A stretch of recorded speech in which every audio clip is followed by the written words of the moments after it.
Hey, beautiful people, how's it going? Monday. It's a Monday, it's a fun day. It depends on where you are in the world. Monday, fun day.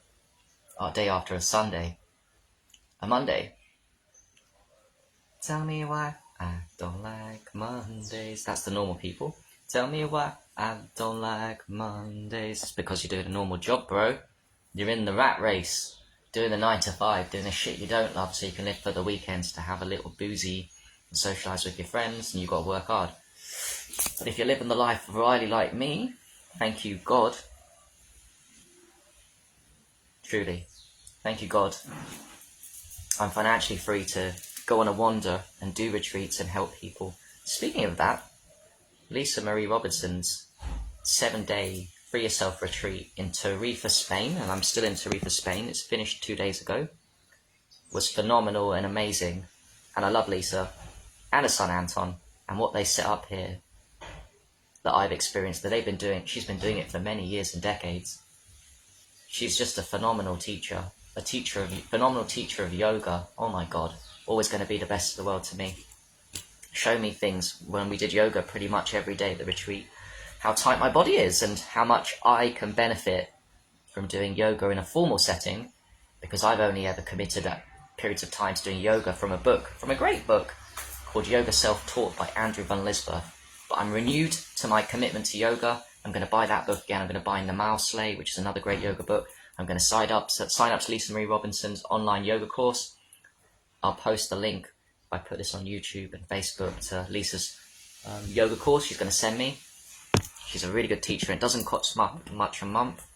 It's not expensive. And you can watch it in your own time and have someone there. Because it's important with yoga to have someone do it with you and go through the procedures and correct you. Does that make any sense? As opposed to reading it, what I've been doing, which is winging it. So there's that.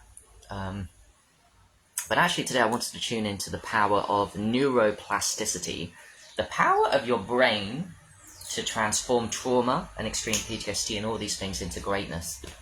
I'm back on it, back on the learning curve, and shout out to my brother Adam Staples, my brother from another Adam Staples over in Phoenix, Arizona right now.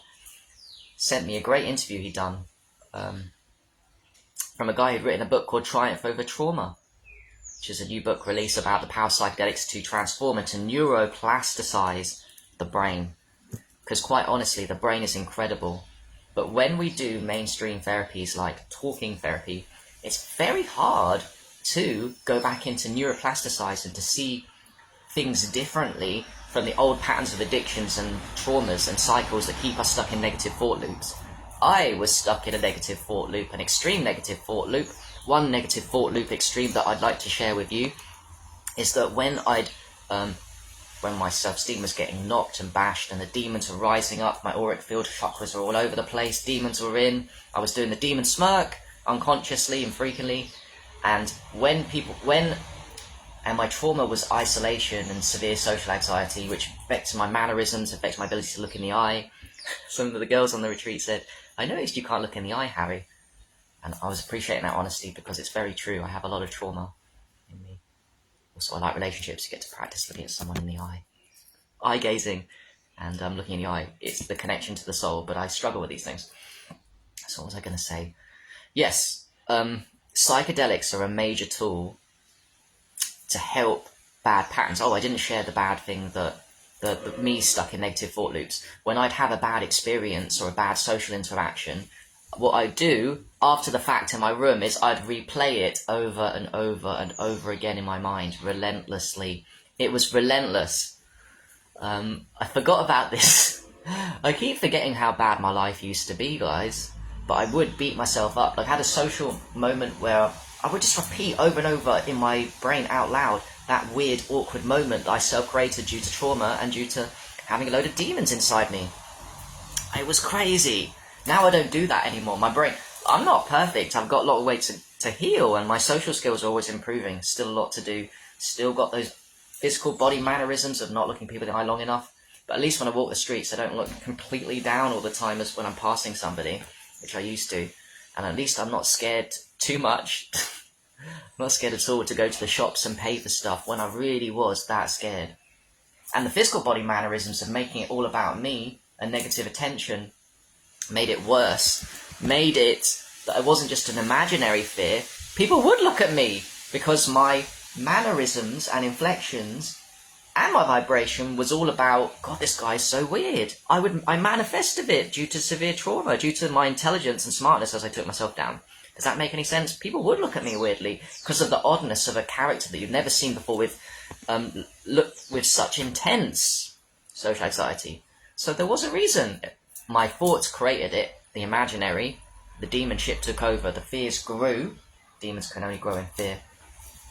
And then I made it worse by my physical mannerisms, and I'm still healing from that, and I still have bad physical mannerisms, but at least I don't beat myself up when I have a bad interaction, or I say something stupid in social situations, or I make myself look foolish.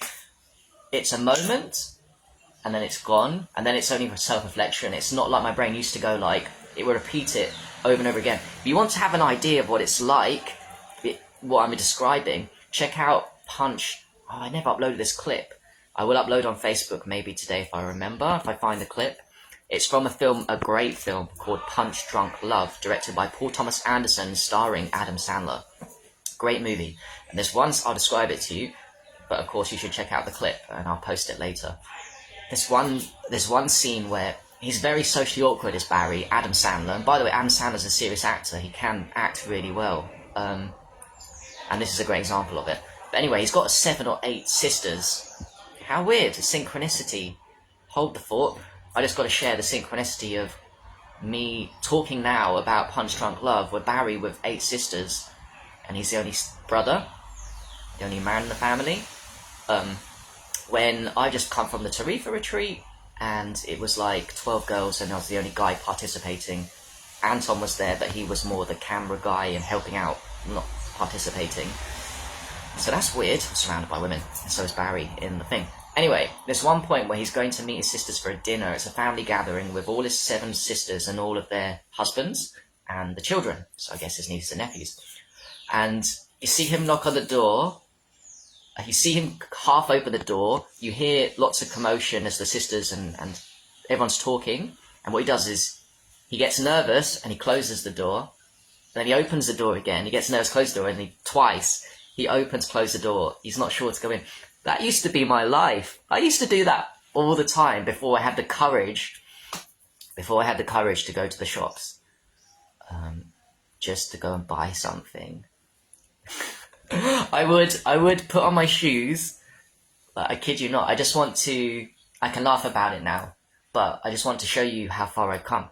Look at me. I travel the world now. I'm sort of fearless. My version. But I was really fearful. I remember when I was at Mum and Dad's house and I was a grown man at 24, 26. And yeah, I put my shoes on to go out and buy some food, and it was too overwhelmingly scary. So I put my shoes on and I take them off. And then I put my shoes on and then take them off. And I must say, I always did it in the end. But still, I had this self-doubt that is so demonstrated well by Barry and Punch Drunk Love, Adam Sandler. And it's extreme trauma and it's extreme demonship ownership. But I always did the right thing in the end. I'm just saying I've got rid of that thought loop pattern. Anyway, back to neuroplasticity. Adam's interview with the guy about Triumph Over Trauma book, Psychedelics, is amazing. I'm going to order that book and I'm going to interview that guy for you guys and put it up my YouTube, because there's a lot was said there by Adam. In fact, I might even post Adam's interview of him down below. I want to read out from Adam he has a group called Mindspan Wellness I'm a part of, and I want to read out, because he said it in the interview, a really key study to prove that neuroplasticity and actually trauma is passed down in the epigenetic code. Trauma is passed down in the sperm and the epigenetics for 2 generations. So if your grandfather had fear, if your grandfather had a thing going on, a trauma, specific trauma or a general trauma, it's passed down in the epigenetic code to his son, to his grandson. So, and that's proven. I believe in trauma that goes deeper in ancestors, but this is proven science, and I respect proven science. So, I'm just going to read it out right, this is a good one. Try and tune in and hear what I'm trying to say in this. So, in 2014, Brian Diaz and Kerry Resler, then both the Emory University School of Medicine, reported an intergenerational epigenetic pathway that ran through the sperm. So guys, here's the bit, they gave a male mouse a mild electric shock as it smelled a cherry blossom scent, stimulating a fear response to the odor.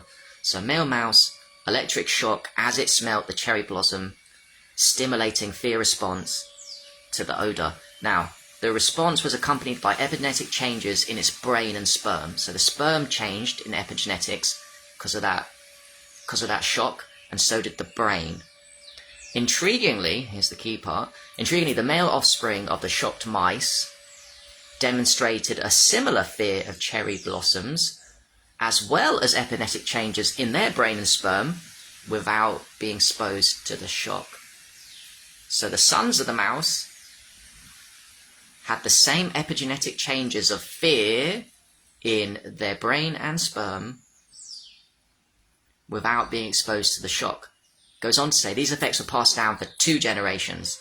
So it was the male mouse's son, and the son's son, the grandson of the mouse, also had these changes of pre-programmed, pre-inbuilt fear without being exposed to the shock, making them more susceptible to the shock.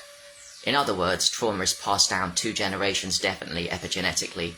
In other words, what went wrong with your mum and dad, your fucking blood family, affects you on the epigenetic level. What went wrong with your grandfather and grandmother affects you. Whatever stories and traumas they've been through have affected you on an epigenetic level, which makes you predisposed to these. It does not mean, and here's the hope for us with neuroplasticity, the brain can transform itself. As Norman Deutsch says in this great book, which I need to reread, I'm rebuying, the brain heals itself.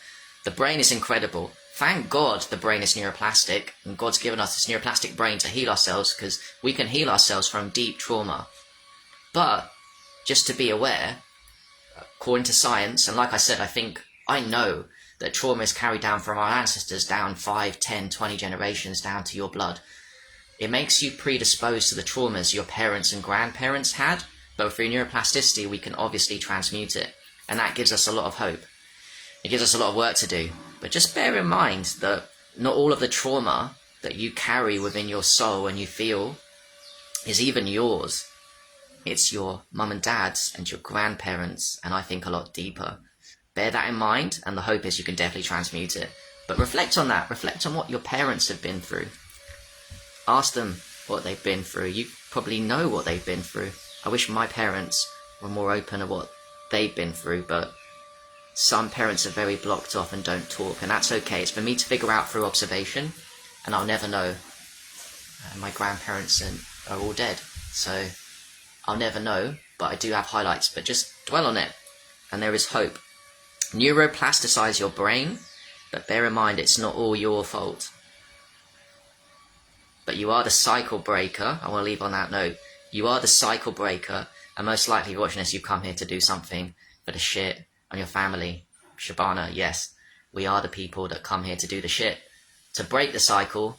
And last positive note, when you do the work in transmuting the neuroplastic brain and getting rid of that trauma that's been passed down to you and through your own upbringing, if you ever do decide to have children, you're going to leave them in the best possible light to not. You won't be that person you're the cycle breaker for your ancestral line. That's what we say in the community, and it's true. Because when you have kids, there won't be none of that trauma, because you've done the work to end it for your ancestors. If you hadn't been the cycle breaker and doing the work right now, and it's endless work here, it will be passed down to your kids. But as a cycle breaker, as a light worker, you are not passing that down to your kids. So your kids, your grandkids won't have it either. I hope. At least not through you. Maybe your kids will end up fucked up. But maybe it'll end up fucked up and become a light worker. Because I ended up completely fucked up, and that's what woke me up. Alright, peace.